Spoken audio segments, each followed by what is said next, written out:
On a vu dans un exposé précédent comment le premier poème wallon qui ait été imprimé, intitulé Le Sone Ligue Homines, relève de la propagande antiréformée. Il figure dans un volume lui-même intitulé Le Château du Moine, paru en 1622. Son auteur, en effet, est un moine du couvent des frères mineurs de Liège, Louis du Château. Celui-ci y attaque un pasteur calviniste nommé Daniel Hochedier de la Vigne, et il s'en prend notamment aux excès auxquels se livrent, selon Louis du Château, les protestants en matière de plaisir de la table et de l'amour. Les protestants ne manquèrent pas de rendre l'appareil aux catholiques en les accusant des mêmes égarements.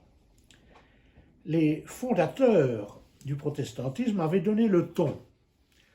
Un pamphlet satirique en allemand, dû à Luther et à son condisciple Philippe Mélanchthon, datant de 1523, comporte une gravure intitulée « Le pape Anne à Rome », due à Lucas Cranach l'Ancien.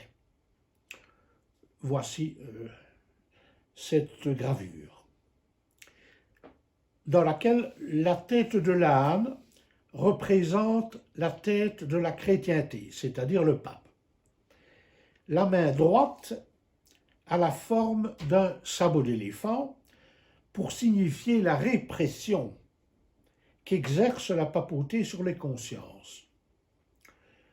Le corps de la bête, qui met bien en évidence les seins et le sexe de la femme, suggère l'appétit des moines pour le plaisir.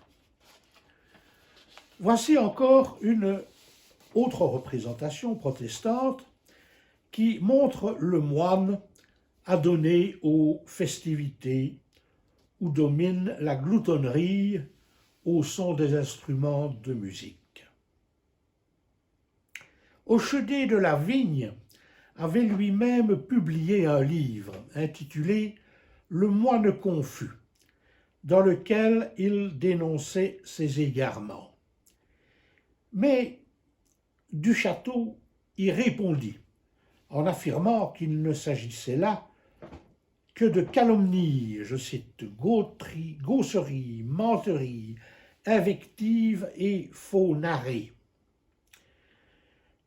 Le tableau que dresse le pasteur protestant prétend, je cite, représenter l'état horrible et damnable de l'Église papale.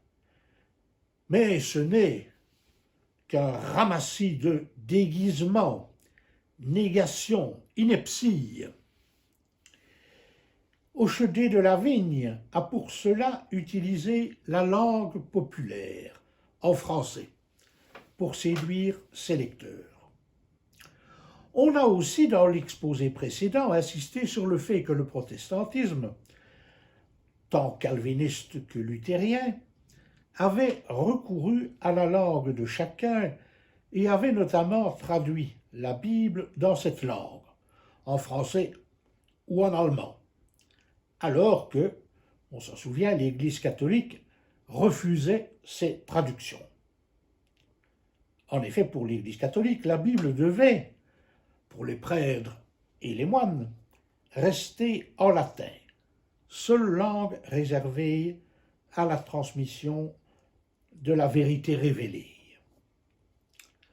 Louis du Château va donc interpeller Hochedier de la Vigne en ces termes, je le cite. « Et pourquoi donc, conformément à tous les calvinistes, en tes prêches et en ce livre, criais-tu que chaque fidèle, de quelque profession qu'il soit, lise ou se fasse lire l'Écriture?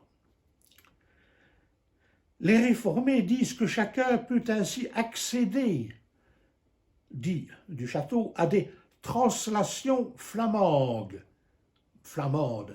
et françaises. Mais celles-ci sont défectueuses.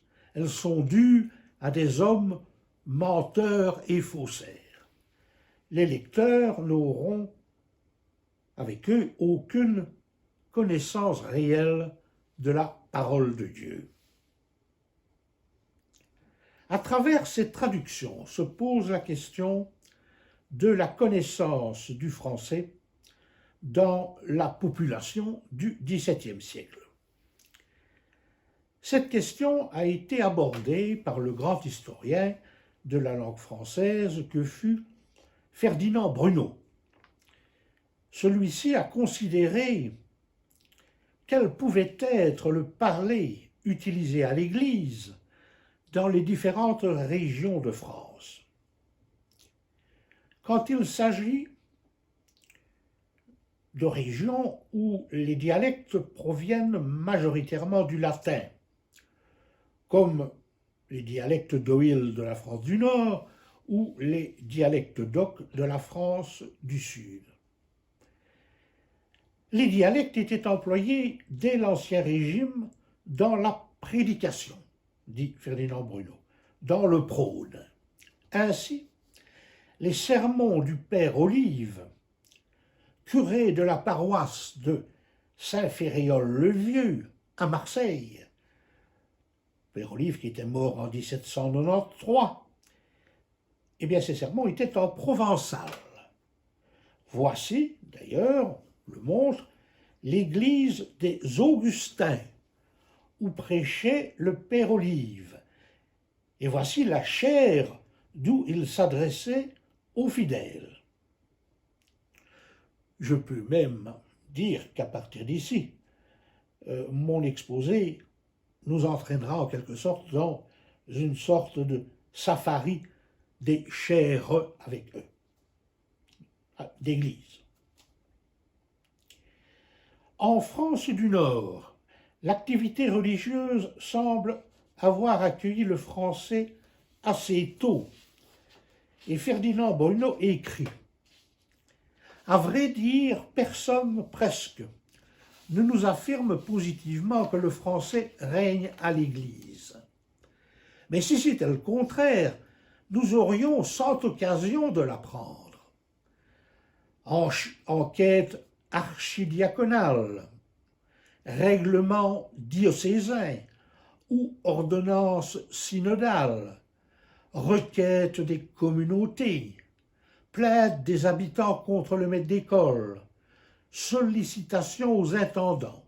Dans tous ces documents, pas un texte, pas un mot qui laisse soupçonner que les villageois manquent de la connaissance essentielle, celle de la langue commune, celle du français, pour accomplir leurs devoirs religieux. On peut croire que la situation était, dans une certaine mesure, la même en Wallonie, et que le liégeois avait une relative connaissance, passive au moins, du français dès l'époque qui nous concerne ici. Divers arguments peuvent être invoqués pour confirmer l'avis de Maurice Piron, maître de la dialectologie wallonne, mon professeur. J'ai exposé ces arguments dans un volume, dirigé notamment par Daniel Blancpain, Jean-Marie Klinkenberg et d'autres membres de l'Académie de langue et de littérature française de Belgique, André Gauss et Marc Wilmet, un volume qui s'intitule « Le français en Belgique », paru à Louvain-la-Neuve chez Duculot, 1997. J'y ai contribué par un chapitre sur le français au XVIIe et au XVIIIe siècle. J'ai donc invoqué à l'appui de l'affirmation selon laquelle il y avait une connaissance passive du français, des facteurs économiques qui conditionnaient la littérature de piété telle qu'elle était imprimée à l'époque.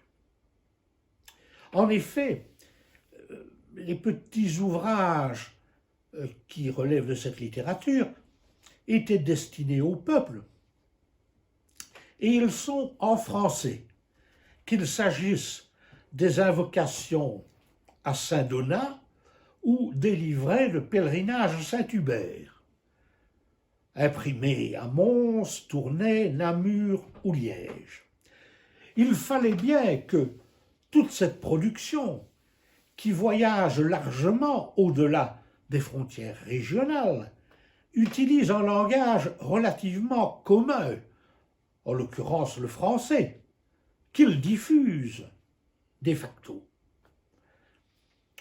Voici quelques exemples de cette littérature populaire qui présente, par exemple, l'histoire miraculeuse de l'image de Notre-Dame de Tongres et de sa confrérie, dans des éditions montoises d'Ernest de la Roche, de Henri Bottin, etc. On peut s'attarder à les regarder.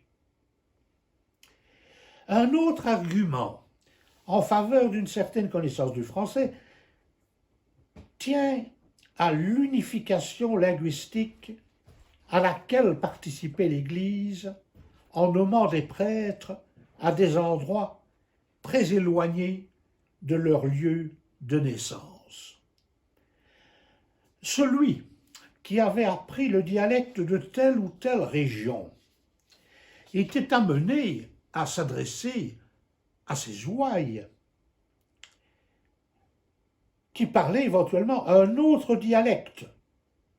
Et comment pouvait-il se faire comprendre, sinon en parlant une langue intermédiaire, ce qu'on appelle une sorte de koiné, de langue commune, en l'occurrence une langue de base française, pour ne pas dire en français. Ainsi, le dinantais Jean-Joseph Malaise est envoyé en la paroisse Saint-Nicolas en Havre, à Mons.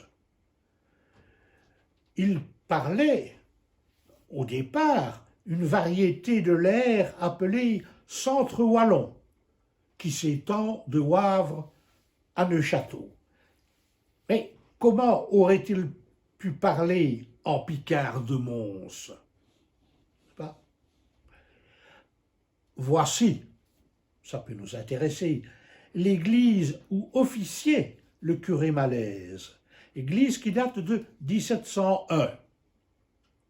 On voit là 3 images de l'église, dont 2 concernent la chaire où Malaise s'adressait aux paroissiens.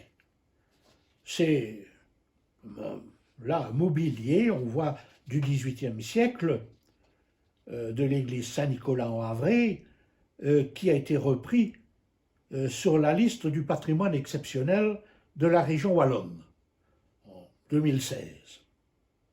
On trouve dans cette église, d'ailleurs, la masse de la paroisse, ainsi que la statue de Notre-Dame de Montserrat, que je montre aussi, lesquelles font partie de la procession annuelle du Doudou, qui défile dans les rues de Mons. Un autre argument m'a été fourni récemment par la lecture de l'histoire du diocèse et de la principauté de Liège pendant le XVIIe siècle de Joseph d'Aris. Quiconque a fréquenté la ville de Maastricht ces dernières années a constaté la différence culturelle qui la sépare de Liège. La cité hollandaise affiche une liberté de mœurs qui attire à elle de nombreux Liégeois, soucieux d'ouverture à la modernité. Ceci constitue en fait l'héritage de la conquête de la ville de Maastricht par le prince d'Orange et les Provinces-Unies en 1632, un événement qui a fait l'objet d'illustration, de représentation qu'on va voir, qu'on voit. Une capitulation fut appliquée à Maastricht, ainsi qu'à d'autres villes conquises, dont certaines se trouvaient en pays de Liège, et cette capitulation décrétait que l'exercice de la religion réformée y serait, je cite, librement et publiquement admis, comme elle est exercée dans les provinces unies, qui étaient acquises au protestantisme. Mais stipulait aussi que l'exercice public de la religion catholique romaine y serait préservé, comme cette religion a été exercée jusqu'à maintenant. Toutefois, les clauses de la capitulation furent restreintes en faveur du culte protestant, qui devenait de facto religion d'État. C'est ainsi qu'en avril 1633, un pasteur réformé vint à Herve, accompagné de soldats de la garnison de Limbourg, capitale d'un duché qui faisait partie du Saint-Empire romain germanique, situé à une quinzaine de kilomètres. Ce ministre protestant expulsa le curé et prit possession de l'église paroissiale. Les relations entre les religions, les confessions, s'envenimèrent et une opposition se développa particulièrement entre deux personnes. Un stavelotin, Godefroy Hotton, qui avait été pasteur protestant en Allemagne et qui était pasteur à Limbourg, et le père récollet Matthias Hauser de Liège. Les deux partis s'accordèrent sur l'organisation d'un débat, d'une joute oratoire publique entre les deux hommes. On est bien informé, assez bien informé, des circonstances de ce talk show. Et Daris écrit, il fut convenu que les conférences auraient lieu à Limbourg, dans l'église, en présence du public. Il dit aussi, Hotton et Hauser auraient chacun un notaire pour écrire les demandes et les réponses, les objections et les répliques. Sur quoi roulait la discussion? Sur l'invocation des saints, l'adoration de la Sainte Eucharistie et le culte des images, qui fut présenté, notamment le culte des images, par l'orateur protestant comme des actes d'idolâtrie. On sait que les protestants avaient détruit les images et statues de saints, notamment à Anvers en 1566 ou à Lyon. Et je montre là deux représentations, deux illustrations qui ont rapport à ces événements d'Anvers et de Lyon. Et puis voici un élément des conférences qui nous intéresse particulièrement. Outre le fait que celles-ci attirèrent, dit-on, un nombreux public composé de catholiques et ce qu'on appelait des hérétiques protestants, les actes de la conférence qui avaient eu lieu en français furent publiés par Hauser et répandus à plus de 3000 exemplaires.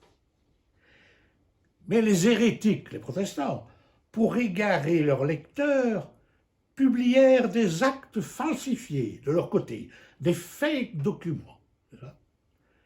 Et Hauser leur répondit par un ouvrage intitulé « Accusation et conviction du sieur Hotton et de tous ses complices ».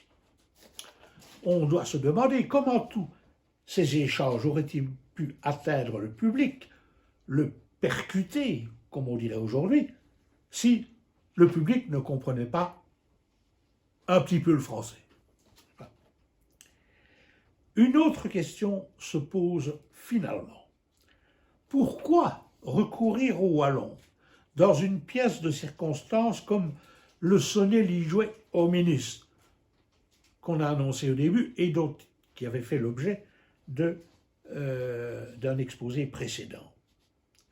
Et plus largement, pourquoi écrire en wallon au XVIIe, au XVIIIe siècle, si une partie importante de la population, et certainement les personnes un peu cultivées, connaissaient le français?